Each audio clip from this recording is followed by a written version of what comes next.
Hello, and welcome back to Get In, We're Going Healing. I'm your host, Tovah. Welcome back. I hope you've enjoyed the shows we've done so far. I've been working through trying to find my ground on these. As I mentioned in my introduction in the podcast, which for those watching on YouTube, you didn't get to see that because I didn't make a video for that. But in my introduction, I shared that this was new. I've never done a podcast. I'm outside of my comfort zone. I've never done anything like this before. I'm almost 40 and I don't have experience in this space. This digital world is both exciting and incredibly new for me. All of this is just learning on the fly and hoping that I pick it up and figure it out. So I'm still learning to find my voice when it comes to podcasting. I've experimented with a few different models from episode to episode. I've tried just fully freelancing it. I've tried scripting everything. I've tried a few different methods to find what is my voice in this. And little by little, I'm picking up more ideas. Fully scripting doesn't work. Plotting out points can be useful, bullet points. But then I end up overdoing it. I'm trying very hard to do something that is worthwhile to people, but I'm losing myself in the process. I'm trying to be informative and helpful, but not quite getting across the way that I want to because I'm still trying to figure it out. So Spirit in its infinite wisdom has been sending me little messages about just being authentic and just being yourself. So I am going to dump some of the other ideas and I'm going to try my best just to be my true self, my authentic self as much as I can and still try to stay focused, but not worry so much about whether I'm covering topics that are useful like I did when I ran a study group. It's not a study group. I forgot that the purpose of doing this podcast for you is just to share with you what I've been through. And if you recognize yourself in some of it, that some information will be taken away and you'll understand what's going on and it'll help you in some way. But I can't meet everybody's needs. And I was trying to. I was trying to be that person that met everybody's needs and hit every category, and that's not going to work. So all I can do is just be who I am and share my story and share my information as best as I can and hope that some part of it helps you. And if it doesn't, well, then I guess it wasn't meant for you. So that was the information I got from Source today, from Spirit. And so that translates to our talk today. Today, what I want to talk about is self-care. Self-care. That is a buzzword nowadays. Self-care. Everywhere you hear self-care. You got to do self-care. You got to take care of yourself. You got to do self-care. But what does that mean? That answer is different for everybody. That answer is different for everybody. So before we really get too far into the topic, you may see some smoke rising. If you're watching the video feed, you may see some smoke rising from this area over here, or maybe not. Today I am burning some incense because I forgot how much that can help with the senses. So I'm burning some incense. It is my 7 chakras incense sticks from Hem. And I am burning the chakra for throat and for heart to aid in me speaking from my heart and speaking my truth and sharing my knowledge from my heart rather than getting caught up in my ego and thoughts and am I doing this right? I know the episodes of the past have gotten a little long, so today I'm working on a timer so we could try to keep things in time the way like a TED Talk does. We'll get there. We're still finding our feet on this podcast, so we'll get there. So to get back to today's topic, we are talking about self-care. Now, there are different kinds of self-care. Yes, it can be doing a mask and doing your nails and getting a mani-pedi and like all that sort of stuff. But that's not all of self-care. And it doesn't have to be all that. There's different categories for it. So if you are in Ontario right now, we have just been given stay-at-home orders. And so we're right back to lockdown like it was a year ago. Maybe not as bad as it was a year ago. A year ago was much more intense. But we are now in lockdown. And that is very challenging for mental health. And a lot of people have a lot of time on their hands. But a lot of people don't make time for self-care. So before I go into the types of self-care, let me break down what self-care means as far as like the root words, right? Self obviously means yourself, who you are, the person you, everything that is you, your body, your mind, your emotional state, all of those different versions of you that make up you. That's all you, okay? Caring for someone means taking care of them, watching out for their well-being, their nutrition, just like a good loving parent does for their child, where you make sure your child is eating right, you make sure your child is bathing regularly, you make sure that your child is not spending too much time on a device because you know it's bad for their brain. A little bit's okay, but you go too much, it's not so great for you. You know that like different things that you know is healthy for your child, those things are healthy for you. It applies to you as well. Okay, so you are caring for yourself, your needs, what your body, your mind, your soul, your emotions, what you need. You are caring for your needs. So when you say it like that, I said it like that for a reason. Okay, what I want you to understand is self-care isn't selfish. Okay, it's not selfish. You are not a last priority. You are not. You are a human being who has needs that need to be met in order for you to be your best self. And that's part of self-care. That's what that means. You are caring for yourself. You are making choices for yourself because you love yourself, because you want you to be happy and healthy. So it's consciously making choices to care for you. That is not selfish.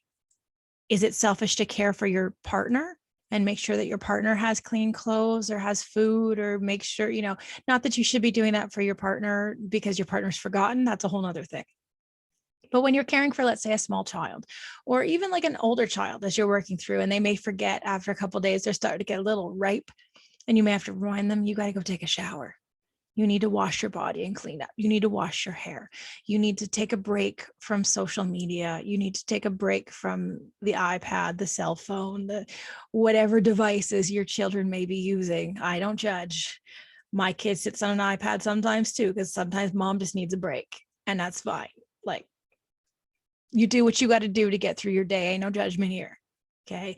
You do what you got to do. Every household is different. I'm not going to sit and judge, but we all generally know the old adage of too much TV rots your brain, too much internet rots your brain, too many video games, too much social media, all that stuff rots your brain. It does. It's bad for you. So if you would tell your child, okay, I think you've had enough for the day, put it down. You need to say that to yourself too. I think you've had enough for today. It's time to put it down. So that leads me into what I wanted to talk about with the types of self-care. Okay, so we've got 6 different varieties of self-care. And now you don't have to do all these every day, but as I was telling a friend of mine, you should do at least a few items off the self-care list every day. Not telling yourself, well, I could find some time to schedule something in next week. No, no, no, no. You can't wait till next week to care about yourself. Would you say that to your child, to your partner, to your pet, when you're taking care of your pet's needs? Would you say to your pet, I'll take care of your needs next week? No, you got to care for your needs. That's you. Show yourself that you love yourself enough to care about yourself. Come on. So there's 6 categories. Okay. The first one is physical self-care. Now that's a few different areas. One of them is healthy eating. When was the last time you ate a meal that did not have processing to it? Do you regularly put fresh, whole food in your body? And by whole food, I don't mean a granola bar. You didn't buy it at Whole Foods. It's not what I mean. I'm not talking about a granola bar. I'm talking about something that was not processed, that you are eating it from where it came from, fruits, vegetables. Even if you're adding in proteins, think healthy, whole foods that have not been processed into something from a factory that then sent it to you. So you could, I'm all for frozen foods. Okay. I got a 6-year-old. Sometimes you just do what you got to do to get a meal on the table, and that's okay. But you should also be making sure that you are putting whole foods into your body as well. Maybe make pancakes from scratch one day instead of a box mix, so that you're having whole ingredients like flour and eggs and milk rather than a box that you just add water to. Do you know what I mean? Okay. So healthy eating food that is good for you, drinking enough water. That's a big one. Drinking enough water. I'm sure you've heard, it's been around a long time. I'm sure you've heard, if you don't drink enough water, you're going to get dehydrated. You are a plant. You are mostly made of water. Your cells are mostly made of water, and that makes most of your body made of water. All those things are true. I'm sure you're tired of listening to them, but it doesn't change that it's true. Okay. It is true. You are mostly made of water. And when you are dehydrated, you'll find that your mood is less, your energy is less, your brain does not work as well, your muscles hurt because they're out of hydration, headaches. Generally, when you are dehydrated, you feel the suck. Okay, it's the suck. So you want to aim for, everybody's different. Your level of water is different. They say 6 to 8 glasses of water a day. 8-ounce glasses. I don't know. Everybody's different. I aim for 120 milliliters, about a liter, a little over a liter each day minimum. I don't always meet that. Sometimes I can do better. I know I can do better, but let's be real. Life, right? Life. So, but you still need to drink water, and you'll find your skin looks better, your hair looks better, your body feels smoother, your joints are smoother, all those things, because that liquid helps you glide. Okay. Drink more water. Exercise, like walking. I know we're in lockdown. I know we're in stay-at-home orders, but take a walk around your neighborhood, get out, listen to some birds and stuff, get out, take a bike ride. Stick within a reason. You stay away from people, whatnot, but take a bike ride, take a short little bike ride. If you're stuck inside and you got a spin bike, hey, use your spin bike. If you got a treadmill, hey, use your treadmill. If you don't, try to get outside. I would say try to get outside anyway, though. Getting that fresh air is helpful to you. Yoga is another great one. I'm a big yoga fan. YouTube, pull it up on YouTube, roll up my mat in my living room or my basement or anywhere I could fit that space and get away from people, and do yoga for a little bit. It's great for your body, stretches it out, and it's very mindful. You get very into your body. You can feel as the muscles stretch, you pay attention, you get that witnessing state, that mindfulness, being aware. All of these things are better when you're mindful, when you're focused and aware, right? So, you've also got like Tai Chi or Qigong, also really great energy movers in the body, stretching everything out, mindfulness. And you can find any of that on YouTube. There's tons. You Google, you look up on the search menu, Tai Chi videos for beginners, Qigong videos for beginners. You'll find lots of stuff. You'll find something you like. Okay. You could do it. But the idea about this self-care is something you enjoy. It's not taking up an obligation that you don't really want to do and then having to force yourself to do it. It's something that you want to do. So you're choosing to do these things because you're caring about yourself and you know it's good for you and it makes you feel better. It's not because you have to do it. If you have to do it, you're not going to want to do it. So the second one is the second type of self-care is emotional self-care. Okay. This is about becoming more in tune with your emotions, more in tune with feeling what you're feeling, connecting with your thoughts, noticing your thought patterns, noticing your repetitive thought ideas, checking in with yourself, pick up on your triggers. When you are emotionally connected, you are able to connect when something sets you off, where you go from a calm state to all of a sudden, oh, now I'm really irritated. Noticing that change, that something there triggered you. That's a big one. That goes back to our mindfulness talk that we talked about too. Okay. So once you know them, you can find ways to work through them, looking for ways to work through the emotional triggers, work through the emotions, work through the thoughts, which, I mean, that's our mindfulness again. Rather than bottling them up and letting them build until like explode, you want to aim for catching these things when they trigger, when they happen, and then sitting in them and releasing them. Okay. The way to do that, like mindfulness, again, mindfulness, meditation is a great way to let that go. Being creative. Some people paint their emotions. Some people draw their emotions. Some people write, and they write poetry or they write short stories. I know I was big on short stories as a teenager to get out my big feelings I had. I channeled them into the characters that I was writing, and like wrote amazing fight scenes that I have never been able to do again since, because I was in so much anguish as a teenager. I wrote it all into my characters, and like it was epic.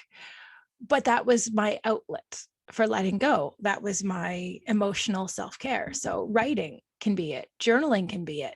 Journaling is a big one. Writing down how you're feeling, what triggered you, what happened, what you thought, what you know, all those different feelings, how you felt, how your body felt, all those things. Journaling them can help you go back and check on them. So painting, I mentioned that one. Singing, songwriters, that a lot of songwriters channel their feelings into their writing.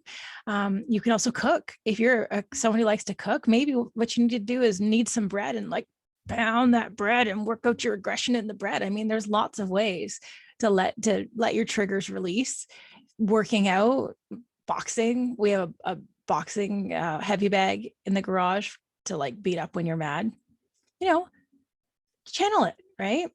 So then there's number 3 is spiritual self-care.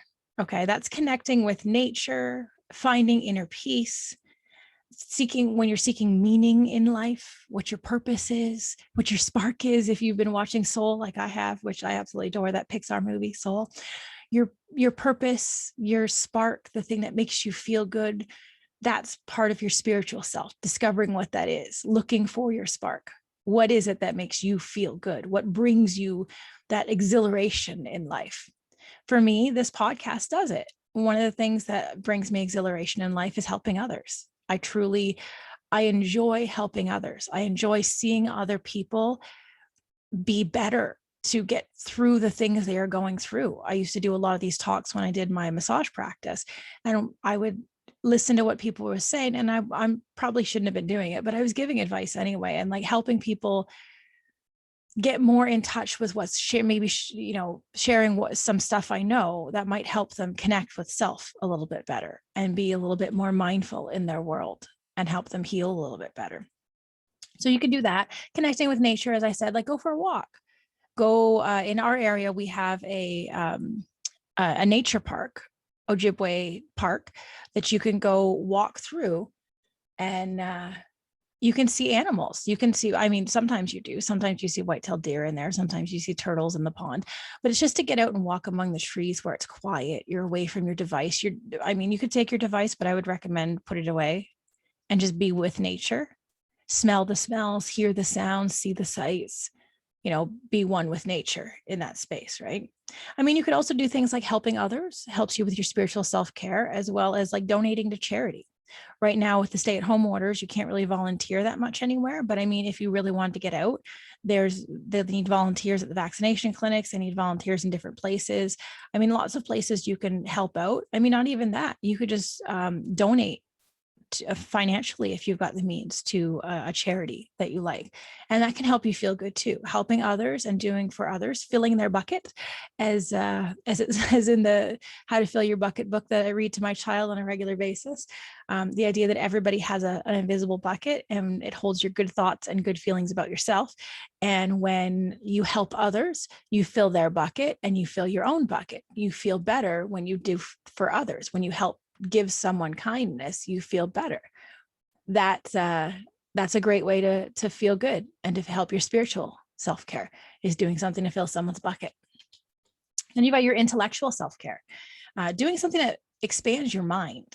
Okay, take a class, something that challenges your mind and expands your knowledge on something, teaches you a new skill that affects your mental self-care. Because when you don't use your brain, one of my teachers used to say about muscles, when you don't use it, you lose it.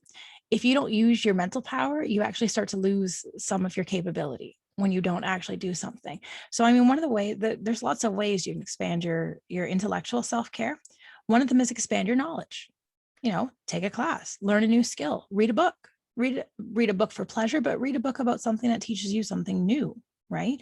Learn a new language. I've been doing that. Duolingo is free. I've been at 250 something days of, I think I'm 275 maybe now, of learning French since the beginning of the pandemic last year. Just something to do. I did on my own. And by working on a new skill, now I'm a little more I wouldn't say I'm fully conversational in French, but I recognize a lot more. And it's been helping my brain and helping me focus. And part of a routine, as we talked about in a previous episode, about creating routines, healthy routines for yourself. So you can learn a new language, watch a documentary. You've got like Netflix, if you've got Gaia is one that's really great. Gaia, I think it's Gaia.com. And you can get the app as well. It is a paid subscription, but there's all kinds of new agey self-improvement it's a big mix of lots of things, but it's self-improvement, self-care, self-improvement, spirituality, holistic, all that sort of stuff you'll find there. So you can watch a documentary on something you're interested in. I like Audible. I'm currently listening to Ram Dass's Becoming Nobody.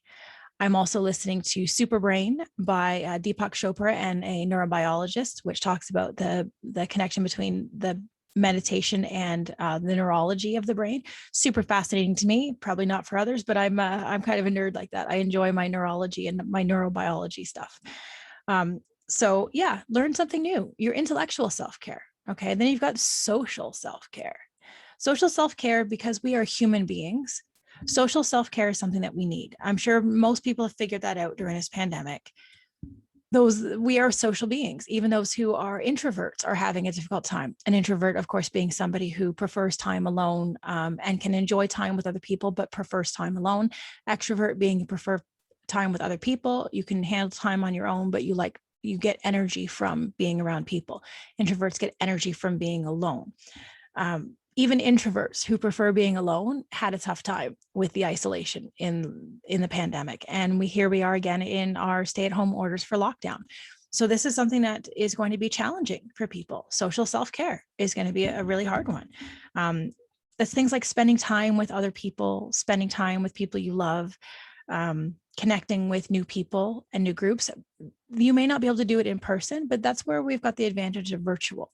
You can do Zoom calls, you can do WhatsApp calls, Facebook Messenger. I know I picked up a portal for my mother for Christmas so that she could virtually be with her grandchildren, even though she can't physically be with them.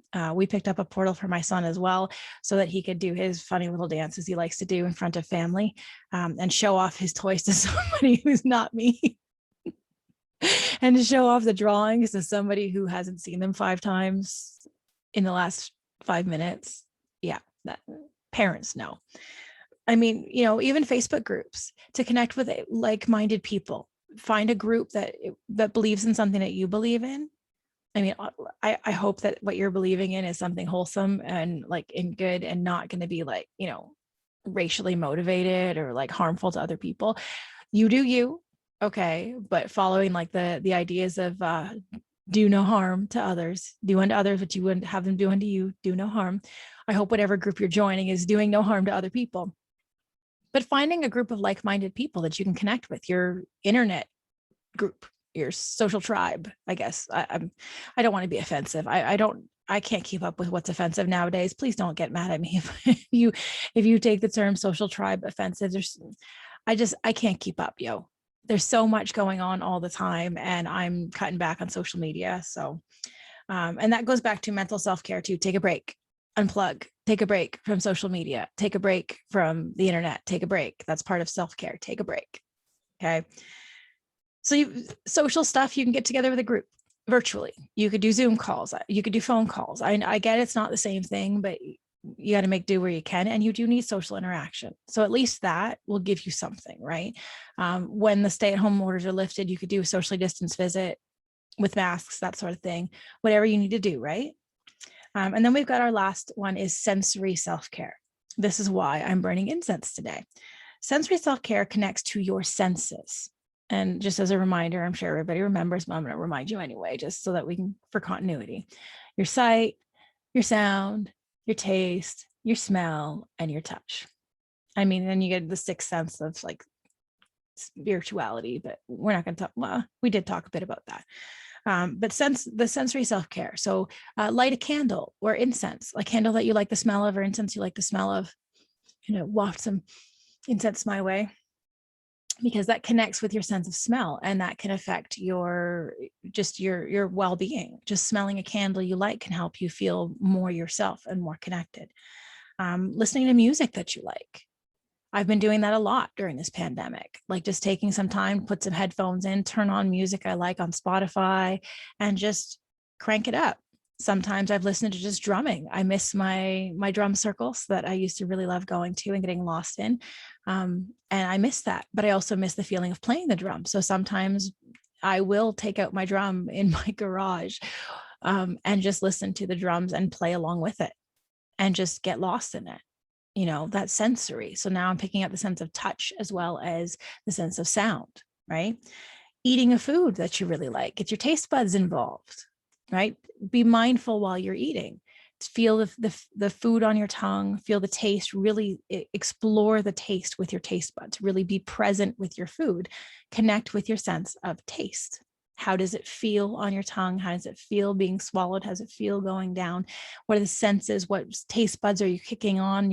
Are you picking up your salty ones, your sour ones, your sweet ones, whatever. Take time to really be in the moment with that sort of stuff so that you can really embrace it and pick up your sense of taste, right? So then you get a sense of hearing. Oh, this is one of my favorites lately.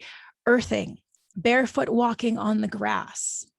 The sense of grass on your bare feet. Some people don't like this. I've heard of a few people who don't like that sensation, but earthing, there's a lot of sensory stuff on your feet. And the sensation of grass and earth underneath your feet can be very grounding and calming to the nervous system, very calming in general. I mean, so that's self-care too. Lately, I have been taking my chair out into my backyard because the days have been beautiful lately. Yesterday or a few days ago was just gorgeous, just gorgeous. Sit outside on a lawn chair with the sun on my face and my bare feet on the ground and just breathing, listening to the chirping of the birds because they're all back. It's springtime. So listening to the chirping of the birds, listening to the sounds of what's going on in my neighborhood, listening to the squirrels running around the yard, chasing stuff, just being present, smelling anything in the air, any flowers I can smell. It's not quite spring far enough yet that we're really smelling flowers. Not really, but smell some flowers. Heck, if you manage to get out next time you're at the grocery store, pick up some flowers and put them in a vase. Right there is self-care. Give yourself the gift of flowers. Buy yourself some pretty flowers to look at and smell and connect with. The point I'm making is self-care, all in all, these are all the different types of things you can use. Come up with your own of what works for you for self-care. But the point is, you are caring for yourself. Okay. You are loving yourself and caring for yourself as if you matter, because for real, you do. You matter. You matter. If you are listening to this, you are listening to this because you are looking for some level of healing, some level of connection with self, some level of self-improvement, some way to be deeper into who you are. That starts with recognizing that you matter. You are amazing. The person that you are is amazing. Okay, the stuff that you have been through and you've come out on the other side, you are amazing. Do you realize that you are the strongest version of you that you have ever been? You are. You have never been this strong. Everything that you have faced before now, you made it. You used to be on one side of it thinking, how am I ever going to get through this? And now here you are on the other side, and you did get through it. It was hard, but you did it. You got through it. You made it. And here you are on the other side with the knowledge you gained from that success. And from every success you've had up until this point, you have all that knowledge of how you got there. You've been through stuff. You've been through fire. You walked through fire. And here you are standing here with all that you know and all that you are. You are amazing. You are strong and capable and wonderful. Don't let people tell you that you're not. Don't let society tell you that you're not. Don't let some stupid social media post or some commercial or some other nonsense that tells you that you are not enough. You are. Don't let anybody tell you that you are not. You are amazing for what you have been through, for all that you have gone through, and you are still standing, a little more worse for wear at times, but you are still standing. You're amazing. Don't let people tell you that you're not. You are worthy. You are worthy of love. You are worthy of recognition. You are worthy of care. You are worthy of everything. You are worthy. So make sure that you show yourself that you are. You don't need someone else to show you that they love you. You love you because you are worthy of being loved, and you are worthy of being loved by you. If you have enough love to give to someone else, make sure you're giving some to you. You are worthy of being loved and cared for. Okay? Don't let anybody break you down and tell you that you're not. That's a bunch of nonsense right there. They're telling you that because they don't feel love for themselves. It's easier to break someone down than to recognize that you are not where you want to be and you don't love yourself. It's easy to hurt people. Hurt people hurt people. Someone who hurts someone else hurts them because they are hurting. That's why hurt people hurt people. When you learn to have compassion for yourself and others, you recognize that is a person you are looking at that does not love themselves, that does not feel that they are worthy. So they project it out. So don't let their negativity drag you down. You are worthy of love. You are worthy of care. And you don't need someone else to give that to you. You give yourself the care. Okay. You take time to do things that nourish your body and your mind and your emotions and yourself and your sensory and your spirit.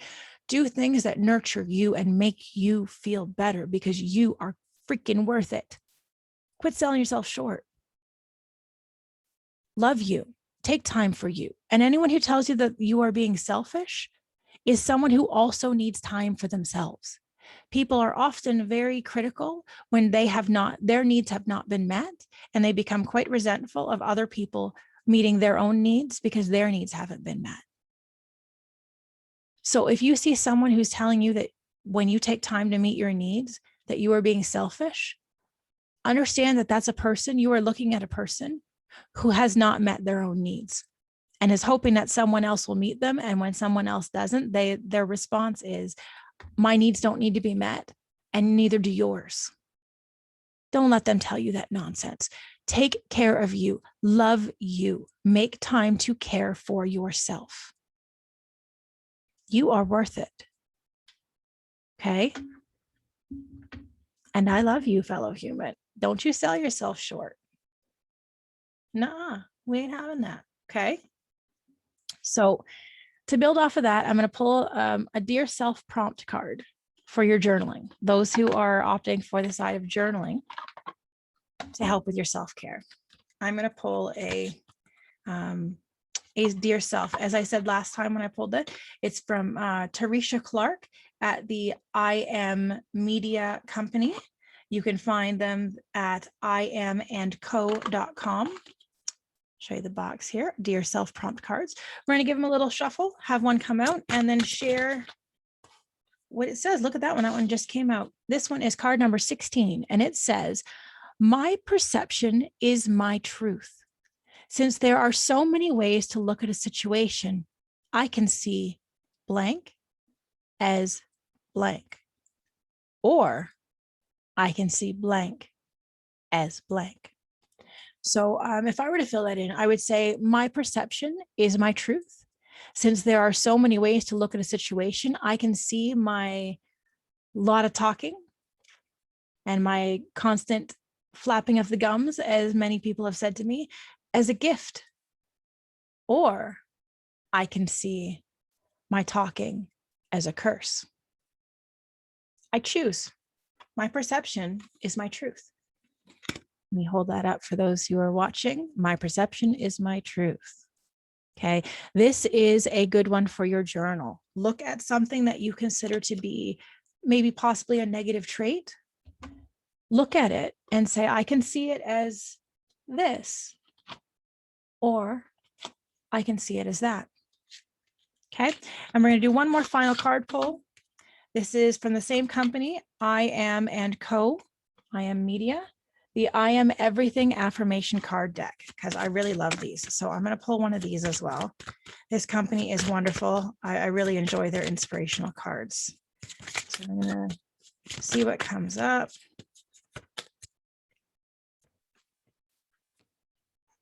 All right. So this week we got card number 29. I am ambitious. I put my goals and ideas into action.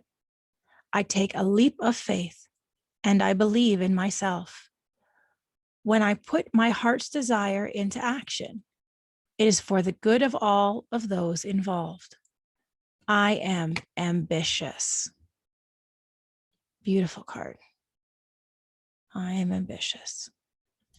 Wonderful. So thank you all for coming to this week's talk. I really enjoyed our talk, and I hope that you will do self-care. For my self-care today, I made sure I got up early. I had a shower and washed my hair, because grooming is part of self-care. So making sure that I deep condition on my self-care days, take care of my hair, washed my face. Oops, excuse me as I bump everything. Wash my face, put some moisturizer on, because I never do that. Put a little bit of makeup on, very little. I'm not really a makeup person. When I go out, I go decked all out, but I mean, it's been a year. I haven't gone out anywhere. And I often don't take the time to put on makeup. So today I put on a little bit of mascara, a little bit of tinted gloss, and like a little teeny bit of blush. I mean, not a whole lot, just something to make me feel a little girly, a little special, little nice, grooming yourself, self-care, taking time to do for your body. I took some time to do some yoga, which makes my body feel nice and stretched out and relaxed. And everything feels like it's gliding nice. I've been drinking lots of water. My snack today was grapes and cheese. With some water, trying to aim for something healthier and not going for junk food, which is a bad habit that I have. Trying to do better for myself and care for doing the self-care, doing the self-work. So I don't know what you're going to do for self-care Sunday, well, self-improvement Sunday, but self-care today. I hope whatever it is you choose, make time for yourself. Okay. You are worth it. You are worth it. Make time to care for your needs. Even if you got to carve out 5 minutes somewhere, tell the partner, hey, you got to watch the kids. Ask family. Like, you don't even have, you could do a full self-care day once in a while. Ask someone to take your kids, someone you trust, or have your partner watch them while you go out if you have that option. But even when you have kids, even if you take 5 minutes in the beginning of the day before they get up, or middle of the day when they're busy, go ahead, let that iPad entertain them for a little bit. Let give yourself a little bit of time to connect with yourself and show yourself some love and compassion, whatever it is that you need. That's what self-care is at the core. Okay. It's not a list of doing your mani-pedi and your facial. It's just caring for your needs and loving yourself as if you matter, because you do. So you need to do that and care for your well-being. Okay. All right, fellow human. If you liked the talk, please make sure I will be linking. I've got a Patreon I just started recently. So if you'd like, you can donate to Patreon. You can become a Patreon member. And there will be different tiers. I will be adding extra content for Patreon members. So demonstrations, stretches, I will be going into more fitness stuff in the future, be adding stretches, different meditations, walking you through a meditation, walking you through different stuff, giving those extra bonuses that are kind of hard to do on a podcast. Those will be things that are available to Patreon members. So I will be linking all my Patreon information in the show notes. And I also have a donation option to buy me a coffee. You can check that out at buymeacoffee.com/getinhealing. I believe my Patreon is Get in Healing at Patreon. Again, I'll be linking that. You can find our show on all major podcast platforms, hosted on Anchor FM. Get in, we're going healing. You can find me on Instagram as well, and follow the updates and the tarot card pulls that I do most mornings. I don't always get to it, but most mornings I try to aim for a tarot card of the day pull and the meaning. And then I also like to post inspirational stuff based on the talk that we just had. So more things to kind of get you in that mindset and focus. I share whatever it is that I think is relevant to your healing, if you can find that, if you can enjoy it. Facebook as well, you can find those things, links to videos, things like that. I share different shares by other content creators that I think are fabulous and useful to you. So make sure you check that out and subscribe, share, and like. Make sure you hit that thumbs up button so that we get noticed and more people get to hear the message. So if you have any questions, you can always email me at getinweregoinghealing@gmail.com. You can send me a Facebook message, send me an Instagram message. I'm always down for suggestions. You got a topic you want to talk about, you need to know more about, come check me. Let me know. I'm happy to help. Okay. So make sure to tune in next week. I will be doing an interview with Tracy Rogers, owner of White Feather Holistic here in Windsor, Ontario. And it is a wonderful metaphysical shop. And Tracy is also a Reiki master. So we'll be talking about chakras. What are chakras? What happens when you've got them imbalanced? What you can do to put them back in balance? And let's introduce you to the world of energy centers in the body. So tune in next week for that. Don't miss that one. Okay. So until then, I hope our talk was useful. I hope you enjoyed our discussions today. I hope that you remember to care for yourself as much as you care for others. I love you, fellow human. Until next week, love and light. Mwah.